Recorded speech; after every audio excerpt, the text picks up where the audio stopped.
పెద్దవ్వాలనుకుంటున్నారా, పిల్లల్లా ఉండాలనుకుంటున్నారా? పిల్లల చెస్ట్లా? పిల్లల చెస్ట్లంటే మారాం, ప్రతిదానికి మారాం చేయడం, ఇదే పిల్లల చెస్ట్. అవునా?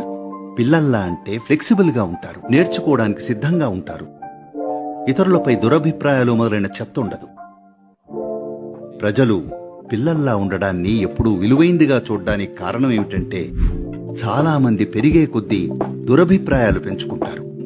ఇది ఓకే కాదు, ఈ వ్యక్తి సరే, ఆ వ్యక్తి కాదు అని. దాంతో పరిమితంగా ఉండడం, బాధ, సంతోషం లేకుండా ఉండడం, ఇవన్నీ వాళ్ళ జీవితాల్లోకొచ్చాయి. కాబట్టి ఇది చాలా ముఖ్యం. 25 ఏళ్ల తర్వాత నేను మిమ్మల్ని కలిస్తే మీరప్పటికీ పిల్లల్లా ఉండాలి, కానీ పిల్ల చేష్టలతో కాదు.